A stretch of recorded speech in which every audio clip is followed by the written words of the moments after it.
어느 부자 청년의 고민이라는 제목으로 주의 말씀 함께 나누실 때에 오늘 이 부자 청년의 고민이 무엇인지, 이 고민이 어떻게 해결되는지를 듣고 함께 은혜가 될 수 있기를 바랍니다. 오늘 본문에는 어느 부자 청년이 예수님을 찾아온 얘기로 시작됩니다. 이 부자 청년이 예수님을 찾아와서 구원을 받을 수 있는 직전에 그 문턱을 넘어서지 못하고 뒤돌아서는 아주 슬픈 얘기입니다. 그런데 이 얘기가 왜 우리에게 필요할까요? 여기 계신 분들은 세계 경제 10위권에 살고 있는 부자들의 모임이기 때문에 그렇습니다. 전 세계 인구를 모아놓고 10%의 부자들이 사는 나라에 우리가 살고 있는 겁니다. 사람들이 부자 나라 살면서도 상대적인 빈곤 때문에 본인이 부자인지를 모를 뿐이지 부자입니다. 세계 여론을 달아보면은 집에 이렇게 냉장고 갖다 놓고 사는 사람 많지 않습니다. 집에 다 냉장고 2대씩 있죠. 요새는 냉장고가 농장망치 하더라고요. 애들은 들어 숨으면 못 나오겠더라고. 김치 냉장고 따로 있고. 세계 여러 나라에 더울 때 에어컨 켜고 사는 나라 그렇게 많지 않습니다. 요새는 집집마다 다 에어컨이 있습니다.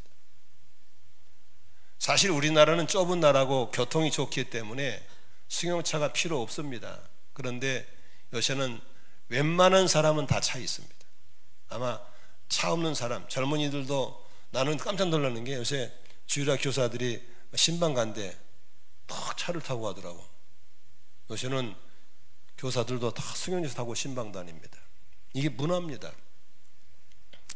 다만 우리가 상대적인 빈곤을 느끼고 있기 때문에 내가 부자이지만 부자인지를 모르고 있는 것이죠.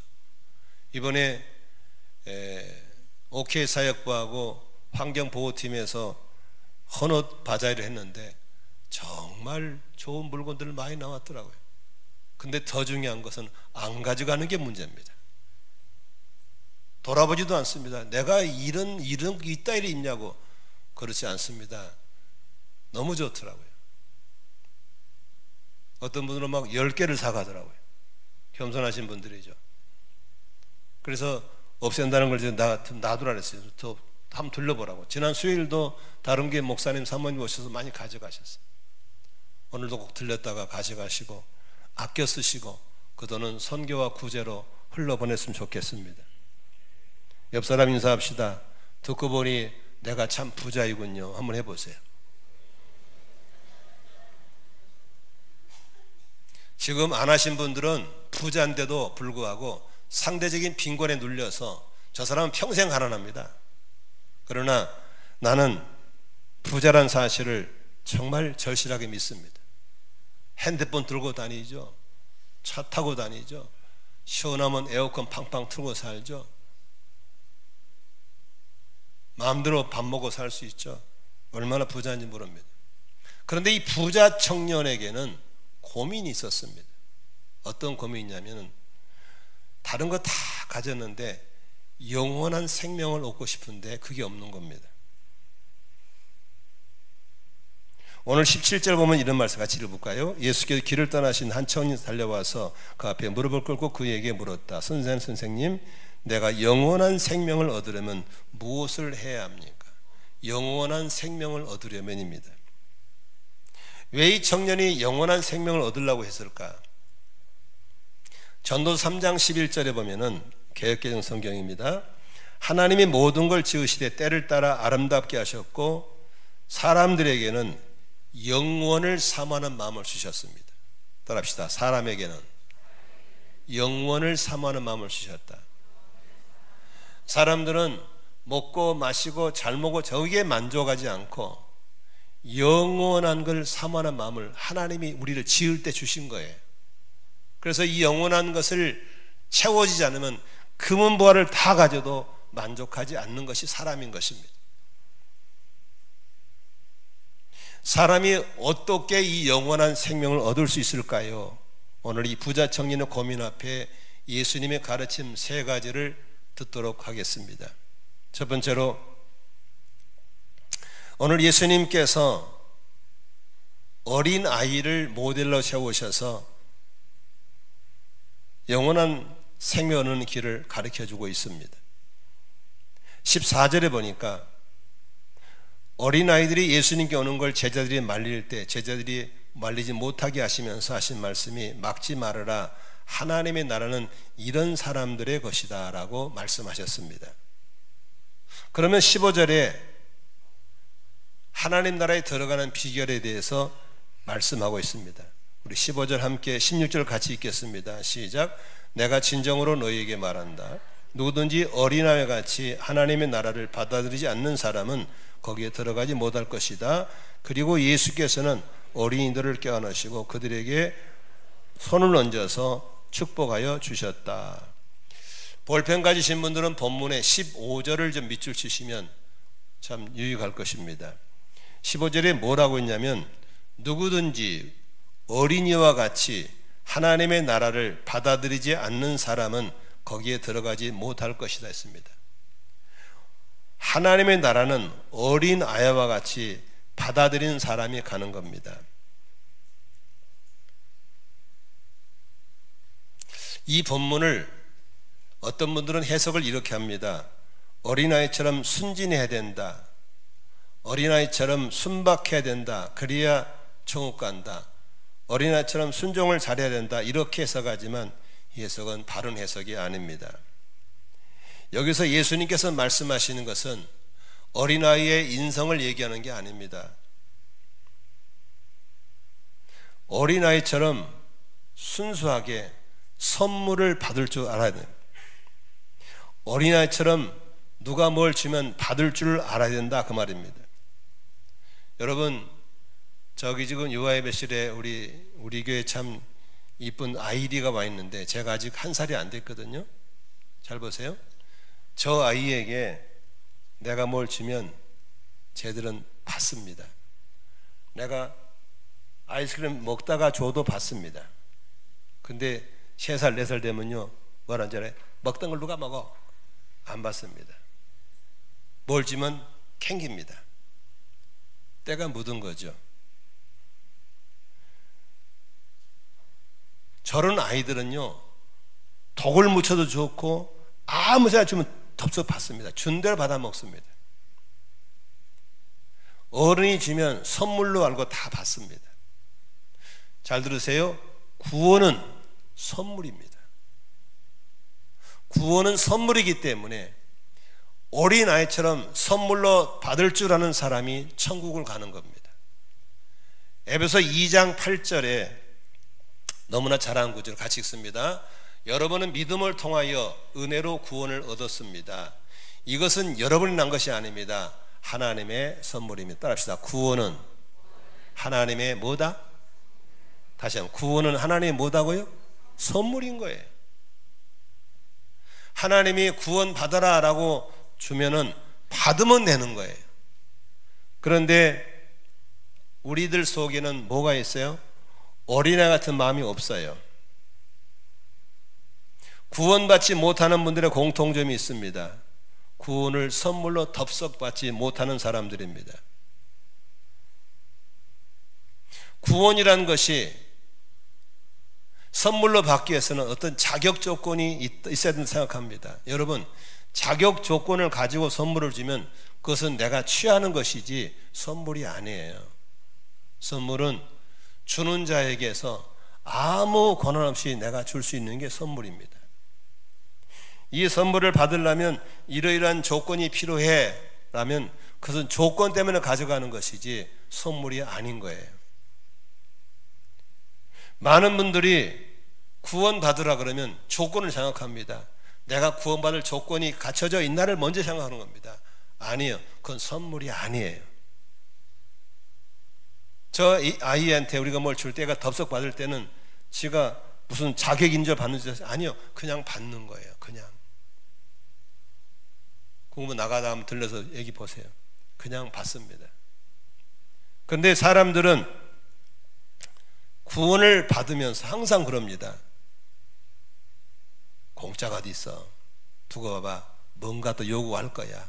그러면서 다음에 하나님이 또 아주 나쁜 하나님으로 인식하는 분들이 의외로 많습니다.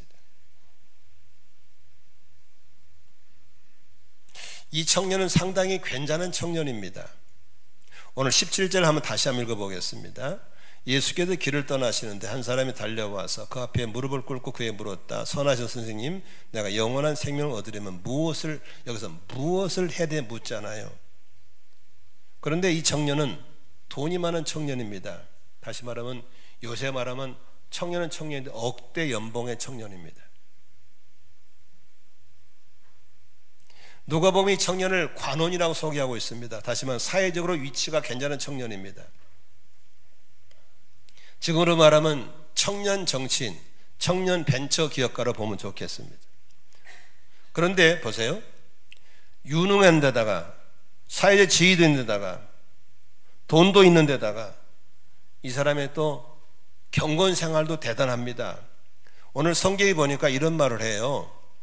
18절에 한번 19절 볼까요? 시작. 예수께서 그에게 말씀하셨다. 어찌하여 너는 나를 선호하느냐? 하나님 앞에 서럽다. 19절 시작. 너는 계명을 알고 있을 것이다. 살인하지 말아라, 간음하지 말아라, 도둑질하지 말아라, 거짓으로 증언하지 말아라, 속여서 빼앗지 말아라, 네 몸을 공격을 하지 않았느냐? 이런 계명이 있다고 말씀. 20절에 보세요. 재밌어요. 그 청년이 하는 말이 나는 이 모든 거 어려서부터 지켰습니다. 한번 보세요. 이 어떤 청년인가? 자, 돈이 있어요. 지위도 있어요. 실력도 있어요. 근데다가 무엇도 있어요? 경건 생활도 제대로 해요. 십계명을 다 지켰다는 거예요. 21절을 보니까 이 청년을 보고 예수님이 어떻게 보십니까? 예수님이 그를 눈여겨보시고 사랑스럽게 여기셨다라고 써 있습니다. 그러면서 그 청년에게 예수님께서 21절에 재미있는 말씀을 같이 읽을까요? 21절 시작. 예수께서 그를 눈여겨보시고 사랑스럽게 여기셨다. 그리고 그에게 말씀하셨다. 너에게는 한 가지 부족한 것이 있다. 가서 네가 가진 것을 다 팔아서 가난한 사람들에게 주어라. 그리하면 네가 하늘에서 보화를 차지하게 될 것이다. 그리고 와서 나를 따르라 했습니다. 이 청년은 내가 영원한 생명을 이렇게 다 가지고 있다. 조건을 다 갖췄다고 생각했습니다. 그 청년은 그렇게 자신만만하게 영원한 생명을 주실 수 있는 분이 예수님인 걸 알고 찾아왔는데 예수님이 하신 마지막 턱걸이에 걸립니다. 그때 22절에 뭐라고 그럽니까? 이 말씀 때문에 울상을 짓고 근심하면서 떠나갔다라고 했습니다. 왜냐하면 그에게는 뭐가 많았기 때문에 재산이 많았기 때문입니다. 예수님께서 영생을 얻으려면 나를 따르라라고 말씀하고 있습니다. 나를 따르라는 요구 조건입니다. 여기서 예수님을 따르기 위해서는 네가 지금 들고 있는 것을 내려놓고 나를 따라야 된다라고 했습니다. 많은 사람들은 이 요구 앞에 잘 이해를 못합니다.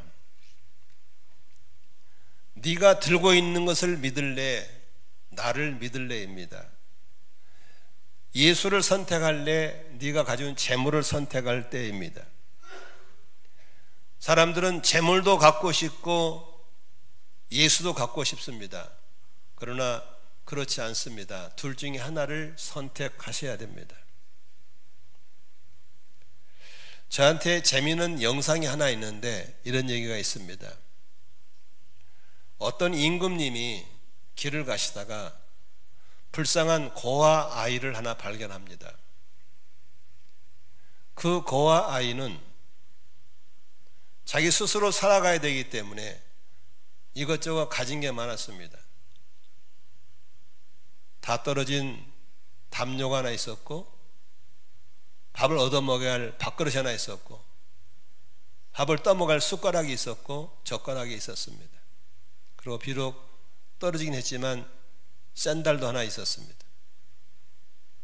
그리고 철따라 갈아입을, 옷보따리도 하나 있었습니다. 임금님이 그 아이가 너무 이쁘게 생기고 불쌍해서 오늘부터 내가 너를 내 자녀로 삼아줄 거야. 나랑 같이 궁궐에 살자라고 하니까 이 아이가 너무 좋은 거예요.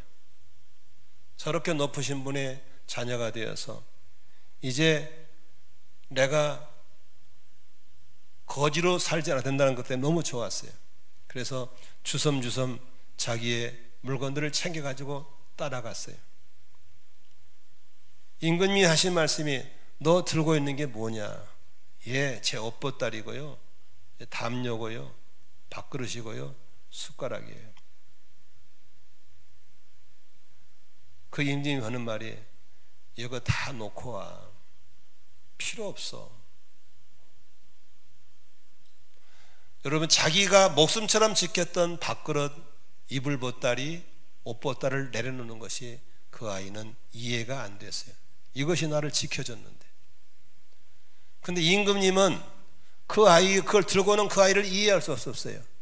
예, 너는 오늘부터 신분이 바뀌어서 너는 왕의 자녀야. 헌옷 필요 없어. 쪼그라든 밥그릇 필요 없어. 그냥 나 따르면 돼. 내가 더 좋은 거 줄 거야. 더 좋은 이불 줄 거야. 더 좋은 밥그릇 줄 거야. 그러나 여전히 그 아이가 그걸 내려놓지 못하고 있었어요. 그때 임금님이 너 이게 정말 좋으면 이것하고 여기 살아야 돼. 여러분, 너무 많은 사람이 이런 부자 청년의 고민 속에 빠져 있어요. 이 청년이 얼마나 영생을 얻고 싶었는가를 알 수 있잖아요. 그 힘든 계명을 다 지켰어요. 더군다나 여러분, 이 청년이 예수님의 지금 나이가 34이거든요. 다시 말하면 예수님과 비슷한 사람이에요, 나이가.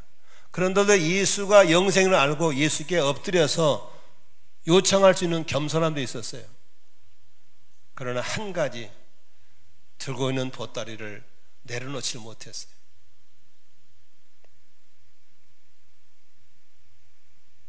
여러분, 예수님을 믿고 영생을 얻는 비결은 내가 뭘 해서가 아니에요. 그냥 영생을 선물로 받으면 되는 거예요. 받는 비결이 뭐예요? 그냥 그분을 따라가면 되는 거예요. 근데 우리는 자꾸 너무 많이 사기를 당해봐가지고 자꾸 거기다 플러스 알파를 추가하게 되죠. 심지어는 자기도 영생을 못 얻고 영생은 사람을 흔들어 버리죠. 너 지금은 공짜라 그러지만 반드시 그거 뭐가 있을 거야. 두고 봐봐. 너 나중에 후회할 걸 하면서 자꾸 자기도 못 받은 구원을 남도 못 받게 흔들어 버립니다. 그러나 어린아이처럼, 우리 아이리처럼 뭘 주면 덥석덥석 받는 이 믿음이 바로 영생을 얻는 비결인 걸 믿으시길 바랍니다. 오늘도 어린 아이와 같이 말씀을 들으시고 어린 아이와 같이 신앙생활 할 수 있기를 주의 이름으로 축원합니다. 뺀들뺀들하고 그렇게 아주 뺀들뺀들해가지고 잔머리 팽팽 돌리는 그렇게 하면은 평생 구원받지 못하고 살다가 죽습니다. 두 번째, 영원한 생명을 얻는 비결이 있습니다. 영원한 생명은 생명의 말한 것처럼 관계를 통해 얻는 것입니다. 요한복음 1장 12절에 영접하는 사람, 예수의 이름을 믿는 사람들에게는 하나님의 자녀가 되는 특권을 주신다고 했습니다. 어떻게 영생을 얻습니까? 하나님의 자녀가 되면 되는 겁니다. 어떻게 하나님 자녀가 될 수 있습니까? 예수님을 영접함으로 자녀가 됩니다. 그런데 중요한 것은 예수님을 영접한다고 그러니까 그냥 입으로만 줄줄 외우면 된다고 생각하는데 아닙니다. 예수님을 나의 삶의 주님으로 영접하셔야 되는 겁니다.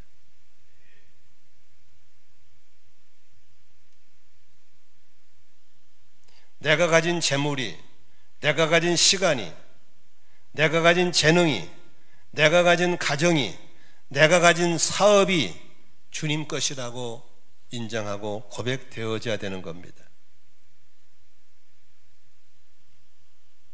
부자 청년은 이 부분에서 걸렸습니다. 내가 딴 학위가 내 건데, 내가 쌓아놓은 돈이 내 건데, 이 명성이 내 건데 어떻게 이걸 주님에게 넘겨드릴 수 있어? 놓을 수가 없었던 겁니다. 요한계시록 보면 이런 말씀이 있습니다. 문 밖에 서서 내가 너를 두드린다. 왜 문을 두드리겠어요? 우리 속에 들어오고 싶으신 거예요. 마음의 문은 나밖에 못 열어요. 누구도 들어갈 수 없어요. 그 문을 열었잖아요. 내게 들어오셨어요. 들어올 때 여러분 손님으로 모신 겁니까? 주님으로 모신 겁니까? 빨리 대답해 보세요. 주님으로 모셨으면 그분에게 여러분의 모든 방을 다 열어보도록 열어줘야 됩니까? 아니면 방 하나만 열어주고 거기만 계시라고 그러고 나머지는 내가 써야 됩니까? 빨리빨리 봅시다. 왜 이렇게 대답을 못해요? 내게 8개 방이 있다. 재정적인 방, 진로의 방, 자녀 양육의 방, 뭐 부부 생활의 방, 뭐 직장의 방, 수많은 영역이 있지 않습니까? 그런데 예수님이 계시는 골방 하나 만들어 놓고 주님은 여기 계셔야 됩니다. 절대 나오지 마세요. 여기 계셔야 됩니다. 우리 집에 들어오긴 들어왔는데 여기 가만히 계시고요. 내가 필요할 때 찾아가면 그때 만나주면 됩니다. 주님이 그러려고 오신 게 아닙니다. 주님, 나의 모든 영역에 주님이 들어오셔서 마음대로 출입하시고 나를 다스려 주십시오. 이게 바로 주님과의 관계를 맺는 걸 믿으시길 바랍니다. 많은 분들이 예수 믿는다 하면서 내가 주인이에요. 큰 방도 내 것, 작은 방도 내 것, 윗방도 내 것. 예수님은 골방에 계시면 됩니다. 골방에. 이렇게 예수 믿으면 영생 얻지 못합니다. 그러려고 주님이 오신 게 아닙니다. 예수 그리스도를 나의 주님으로 인정하고 모셔드려야 될 줄로 믿습니다. 내가 다 지고 있으면서 이건 절대 안 됩니다. 이 방에 있으면 안 됩니다. 이 교회는 제가 담임 목사입니다. 담임 목사라는 것이 뭘 할 수 있냐면 이 건물 모든 공간에 제가 들어갈 수 있습니다. 제가 들어갈 수 없는 방이 있다면 그것은 제가 담임이 될 수 없습니다. 목회하다 보면 별 사람 다 있는데요. 저쪽에 우리가 비전센터가 있을 때 한 이상한 여집사가 우리에게 있었어요. 지금은 딴 데 갔어요. 2층 입구에다 자기 방을 만들어 놓은 거예요, 이 양반이. 그래가지고 나를 못 들어가게 만들어. 어디를 들어오냐고. 자기만의 방이래. 그래가 자기가 전도 온다고 꾸며놓고 별짓 다 했어요. 전도 열매 한 명도 못 맺었지만 정말 골치 아팠어요.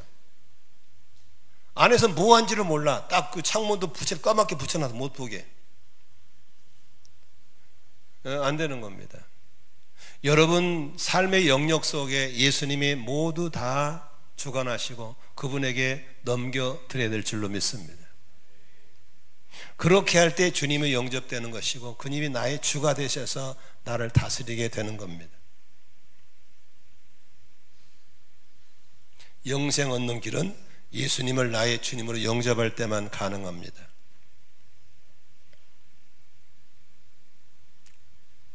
21절 22절에 같이 읽겠습니다. 예수께서 그를 눈여기고 사랑스럽게 여겼다. 그리고 그들에게 말씀하셨다. 너에게는 한 가지 부족한 것이 있다. 가서 네 가진 것을 다 팔아서 가난한 사람들에게 주어라. 그리하면 네가 하늘에서 부활을 차지하게 될 것이다. 그리고 와서 나를 따라라. 22절 같이 읽습니다. 시작. 그러나 그는 이 말씀 때문에 울상을 짓고 그에게는 재산이 많기 때문에. 이 친구가 왜 울상을 얻었습니까? 왜 근심했습니까? 주도권을 안 주고 싶은 거예요. 신앙생활은 예수 그리스도를 영접한 순간에 주인이 바뀌는 겁니다. 귀신이 나의 주인이었고 세상이 나의 주인이었다면 이제는 예수 그리스도가 나의 삶의 주가 되시는 겁니다.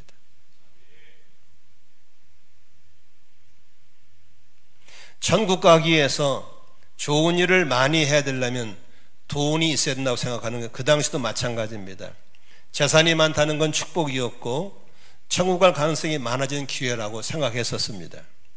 근데 예수님은 그렇게 말씀하지 않았습니다. 25절 같이 읽겠습니다. 부자가 하나님의 나라에 들어가는 것보다 낙타가 바늘기름보다 더 낫다. 26절 제자들은 더욱 놀라서 그렇다면 누가 구원을 받을 수 있겠습니까? 하고 말하였다. 여러분, 부자가 천국 가는 거 어렵습니다. 공부 많이 한 사람이 천국 가는 거 어렵습니다. 세상에 지위가 높은 사람이 천국 가기 어렵습니다. 근데 왜 자꾸 부자가 되려고 그러고 공부를 많이 하려고 그러고 높은 지위를 가지렵니까? 그걸 통해서 영생을 얻는다고 생각하기 때문에 그렇습니다. 27절에 볼까요? 같이 읽습니다. 26절에 누가 그렇다면 구원받습니까? 라고 했을 때 27절에 하나님 말씀하십니다. 같이 읽습니다. 시작. 하나님께서 그들을 눈여겨보시고 말씀하셨다. 사람에게는 불가능하나 하나님께서는 그렇지 않다. 하나님께서는 모든 일이 가능하다 했습니다.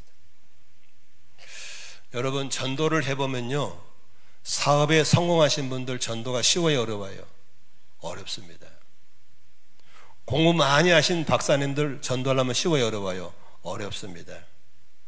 사회적으로 지위가 높으신 분들 전도하려면 어렵습니다. 돈을 많이 가지신 분들 전도하기 어렵습니다. 그러면 그분들은 다 지옥 가야 됩니까? 아닙니다. 하나님이 하시면 할 수 있습니다. 저는 지난주 월요일 날 안산대학교에 전 교수들을 모아놓고 제가 설교하러 갔습니다. 제가 간다고 그러니까 총장님이 사전에 인사한다고 제 방에 왔습니다. 그 대학에서 박사로서 25년 동안 교수하시다가 이번에 이사해서 총장이 됐다고 합니다. 여러분, 그런 분 만나보면요, 겸손합니다. 아주 믿음 좋습니다. 영등포에 있는 어떤 교회, 감리교회 장로님이신데 믿음 좋습니다. 저는 안산에 기독 CEO들을 조찬 기도가 있는데 거기에 지도위원으로 섬긴 적이 있습니다. 거기 가면 안산에 예수 믿는 세상들 다 옵니다. 돈 있고 부자들 많습니다. 겸손합니다. 왜 돈도 있고 힘도 있는데 겸손할까? 정치인들도 신앙을 이용해서 정치인 사람 빼놓고 진짜 정치인 중에서 신앙 좋은 사람 많습니다. 겸손합니다. 재미있는 것은 그렇게 돈도 있고 파워도 있고 공부도 많이 했지만 하나님의 영생이라는 선물을 주셔서 받은 사람들은 겸손합니다. 믿음 좋습니다. 나이가 60이 되고 70이 돼서 예수 믿기 어렵습니다. 자기가 살아온 게 딱 굳어져 있어서 참 어렵습니다. 전도가 잘 안 돼요. 안 바뀌어요, 잘. 그런데도 하나님이 구원하시면 구원 받습니다. 여기 허동신 어르신도 계시지만 80이 넘으셔서 인생에 찌들고 찌들어서 이제 삶을 마무리해야 될 때 영혼군을 위해서 기도하신 분들, 목장에 섬기는 분들을 통해서 예수를 영접하고 세례받고 생명의 사업 공부를 2번씩이나 하셨습니다. 내가 보기에는 허동신 씨는 구원받은 게 확실한 것 같습니다. 근데 어떻게 저렇게 나이도 아주 꽉 막힌 분들이 예수 믿게 됐을까? 어떻게 공부를 많이 하신 분이 예수를 믿을 수 있을까? 휴스턴 서울교회는 한 1100명 정도 출석하는 교회에서 470명이 박사입니다. 그 교회는. 그 현직 박사입니다. 그런데 정말 겸손합니다. 목자, 목녀 정말 잘합니다. 왠지 아세요? 구원은 선물입니다. 아멘이시죠?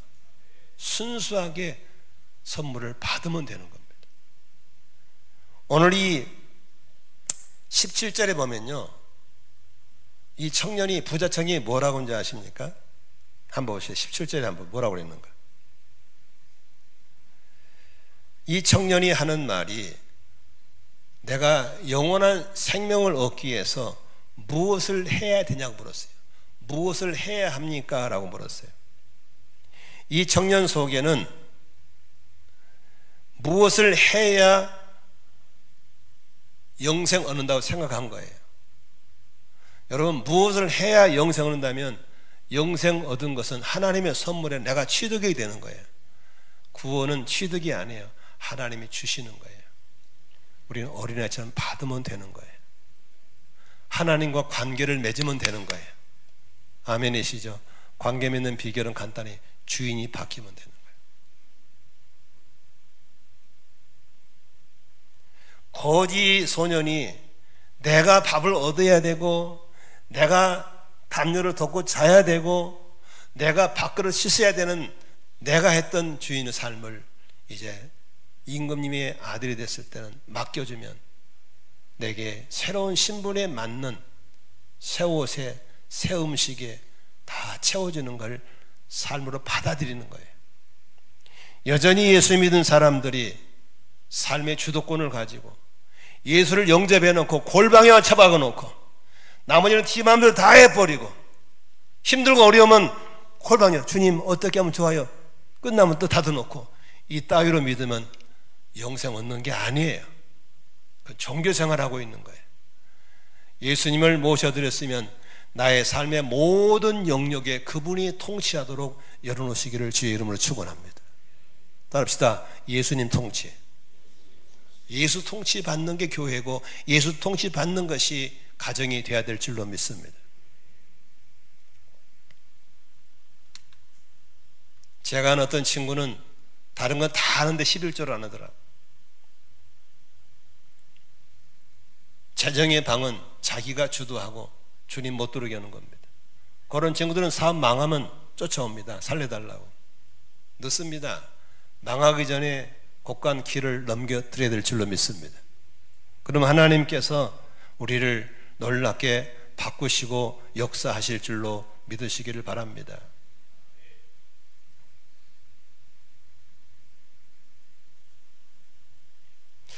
부자들이 예수 믿기 어려워요.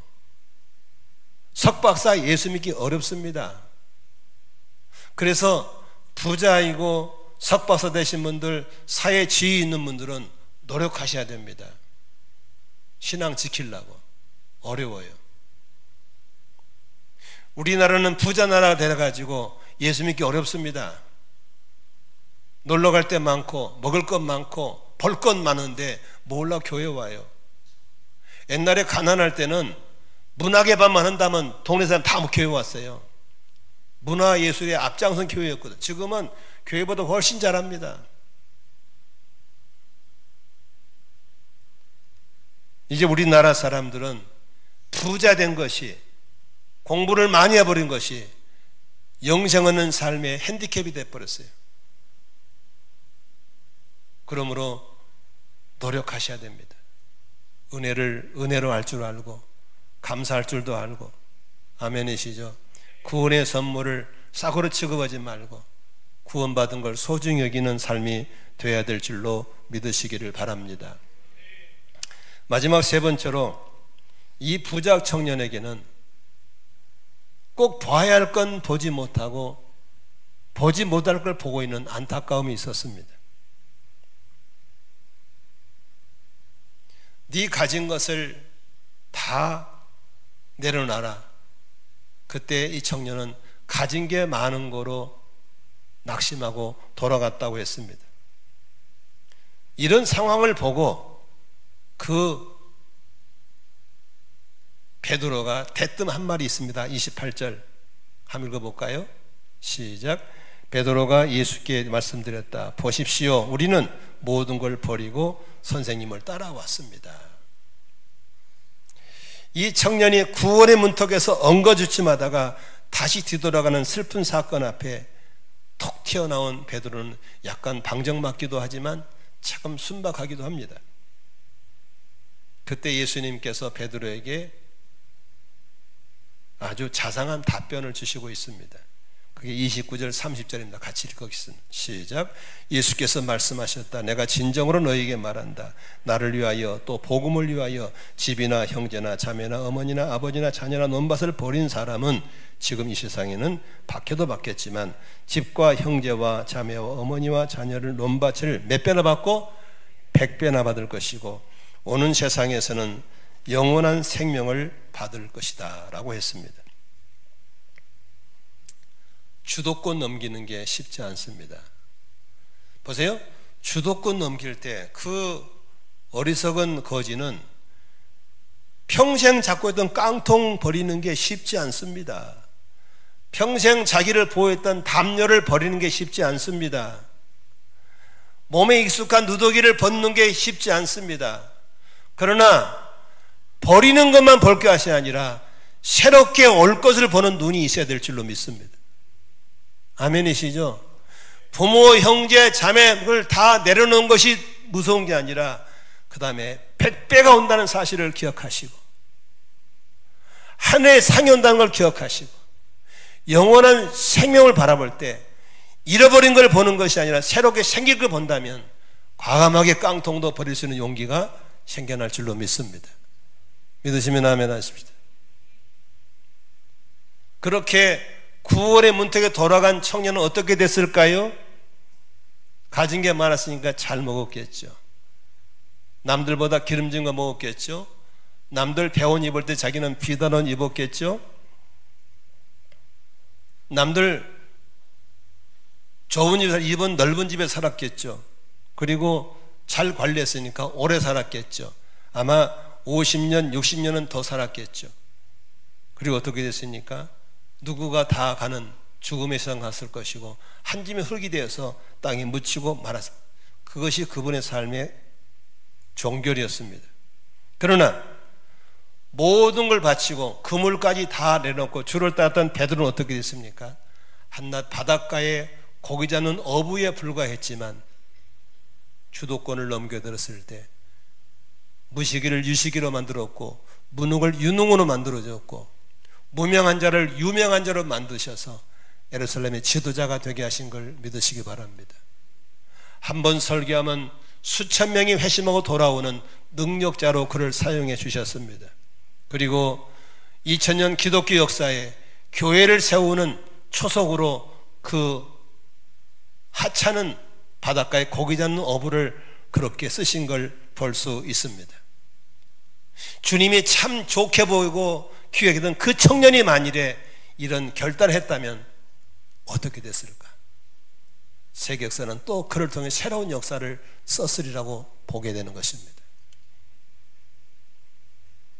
오늘 우리가 예수 믿고 잃어버린 것만 보지 말고 새롭게 얻게 되는 걸 보는 눈이 열려지기를 주의 이름으로 축원합니다.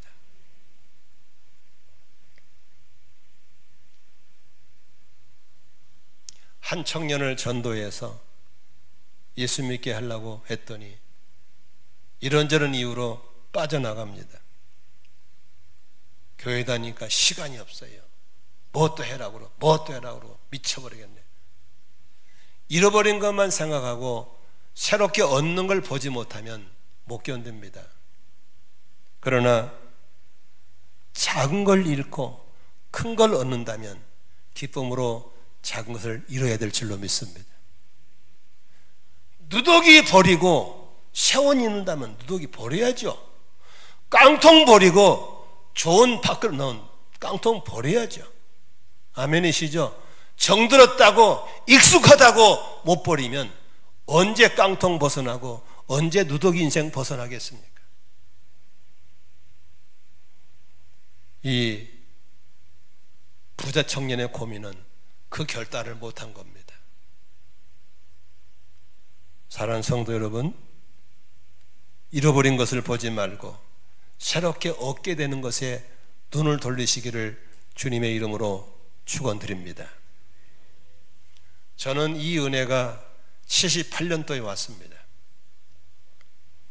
78년도에 인격적으로 예수를 만나고 성령의 불을 아주 세게 받았습니다. 저는 해군 생활하면서 제대하고 나가서 내가 살기 위해서 국가고시 자격증을 5개를 땄습니다. 군대에서 나가 살 수 있도록 그런 기회를 많이 줬습니다. 아마 나이 드신 분들은 알겠지만 젊으신 분은 전혀 모를 겁니다. 그 당시에 텔렉스 정비사는 아무나 따는 게 아니었습니다. 정부에서 무역 오파상을 열 때 반드시 텔렉스 정비사가 있어야만 오파상을 열 수 있었습니다. 희귀한 업종이었습니다. 저는 텔렉스 정비사를 땄습니다. 한마디로 그것만 따고 나오면 먹고 사는 시장이 없었습니다. 어느 날 주님이 저희를 찾아오셨습니다.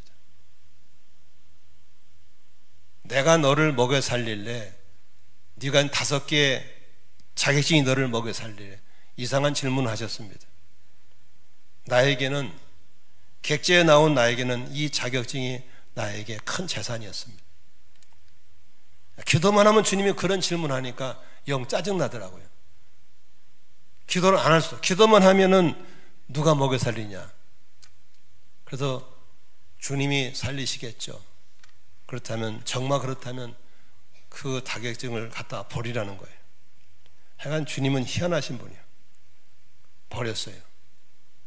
이제 제대했어요. 나에게는 아무도 나를 책임질 수가 없었어요. 그냥 아무것도 없다 보니까 배짱이 생기더라고요. 그 당시에 여의도 순복음교회 11조 봉투가 있는데, 이 봉투가 이렇게 됐으면 2년치가 한 번에 있어요. 12칸씩. 그래서 24칸, 그달.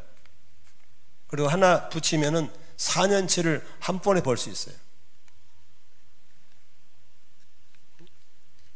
저는 주도권을 넘겨드리고 나서 11조를 기록하기 시작했어요.